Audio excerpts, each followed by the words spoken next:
Hi friends, ഏവർക്കും ഈസിലൻ P S സിയിലേക്ക് സ്വാഗതം.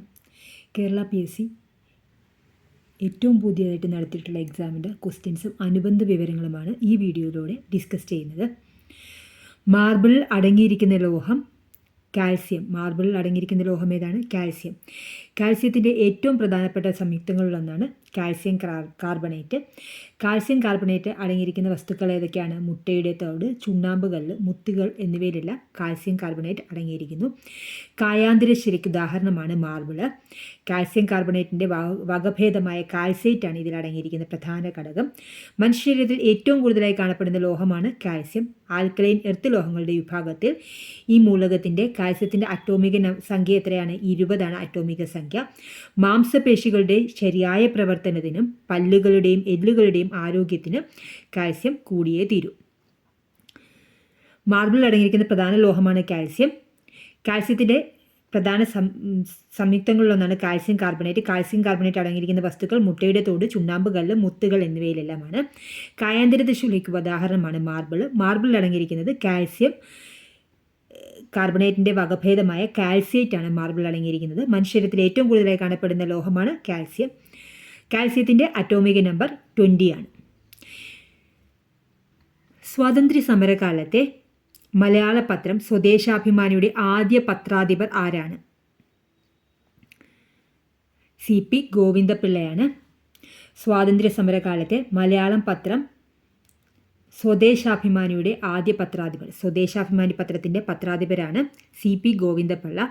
വക്കം അബ്ദുൽ ഖാദർ മൗലവിയാണ് 1905 സ്വദേശാഭിമാനി പത്രം ആരംഭിച്ചത്.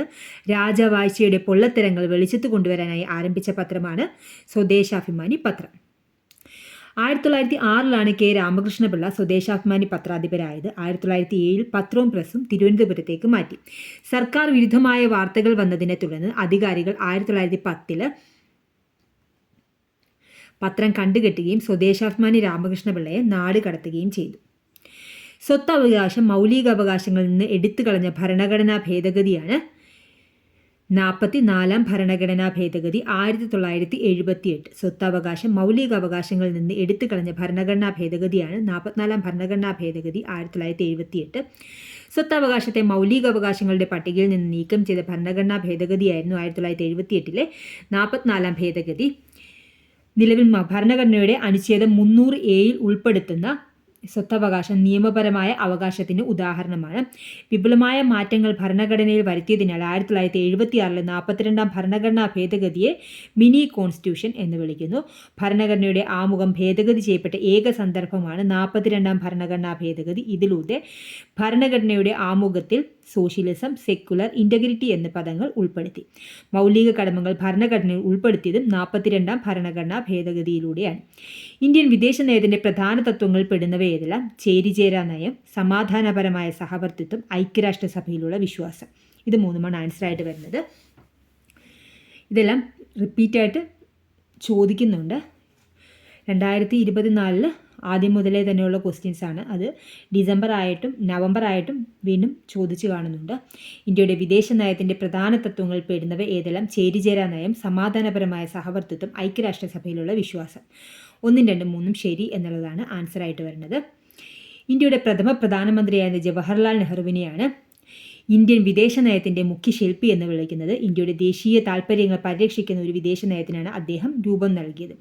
ഇന്ത്യയുടെ വിദേശ നയത്തിൻ്റെ പ്രധാന തത്വങ്ങൾ സാമ്രാജ്യത്വത്തോടും കൊളോണിയൽ വ്യവസ്ഥതകളുമുള്ള എതിർപ്പ്, വംശീയവാദത്തോടുള്ള വിദ്വേഷം, ഐക്യരാഷ്ട്രസഭയിലുള്ള വിശ്വാസം, സമാധാനപരമായ സഹവർത്തിത്വം, പഞ്ചശീല തത്വങ്ങൾ, വിദേശ സഹായത്തിൻ്റെ ആവശ്യകതയിലുള്ള ഊന്നൽ, ചേരിചേരായ്മ എന്നിവയാണ്.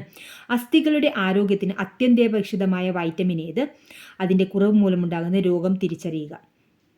അസ്ഥികളുടെ ആരോഗ്യത്തിന് അത്യന്താപേക്ഷിതമായ വൈറ്റമിനാണ് വൈറ്റമിൻ ഡി. വൈറ്റമിൻ ഡിയുടെ കുറവ് മൂലമുണ്ടാകുന്ന രോഗമാണ് കണ എന്ന് പറയുന്നത്.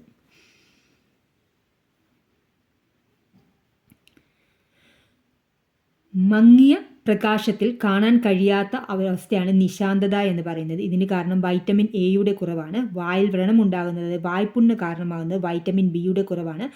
മോണയിൽ പഴുപ്പും രക്തസ്രാവവും ഉണ്ടാകുന്നത് സ്കർവി എന്ന രോഗത്തിനാണ്. അത് വൈറ്റമിൻ സിയുടെ കുറവ് മൂലമാണ് ഉണ്ടാകുന്നത്. അസ്ഥികൾ കനം കുറഞ്ഞ് വളയുന്ന കണരോഗത്തിന് കാരണം വൈറ്റമിൻ ഡിയുടെ കുറവാണ്. വൈറ്റമിൻ B1 അഥവാ തൈമിൻ്റെ കുറവ് മൂലമുണ്ടാകുന്ന രോഗമാണ് ബെറിബെറി. താഴെ പറയുന്നവരിൽ ഏറ്റവും കൂടുതൽ തൊഴിലവസരങ്ങൾ ലഭ്യമാക്കുന്ന മേഖല ഏതാണ്?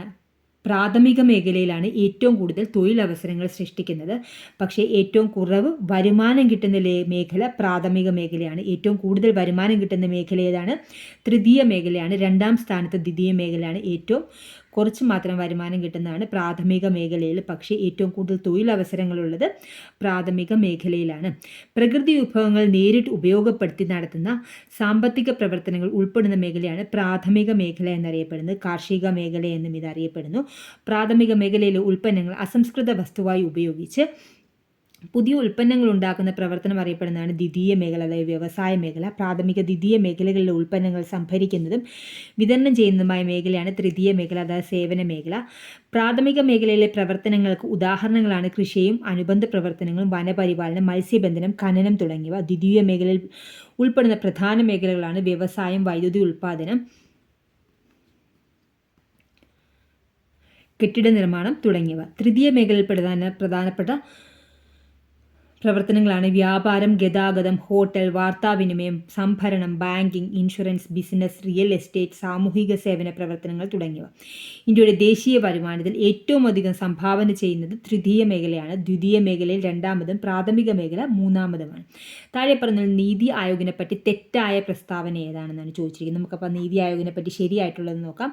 നീതി ആയോഗ് 2015 ജനുവരി 1 രൂപീകരിക്കപ്പെട്ടു. അത് ശരിയാണ്.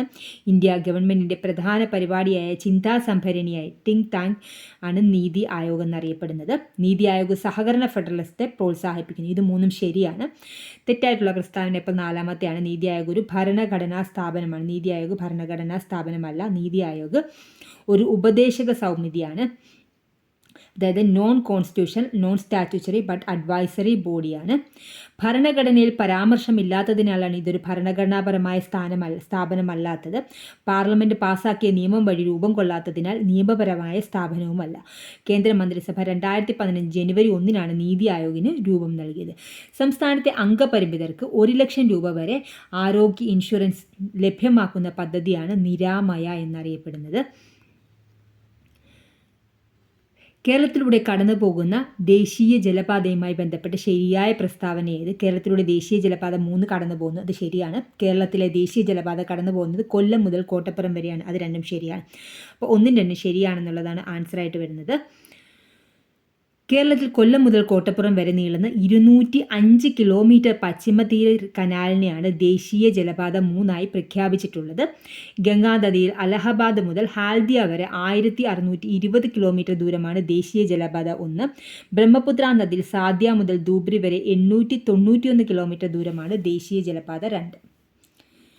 ഇത് ഉപകാരപ്രദമായ തീർച്ചയായും ലൈക്ക് ചെയ്യുക, ഷെയർ ചെയ്യുക, സബ്സ്ക്രൈബ് ചെയ്യുക. Thanks for watching.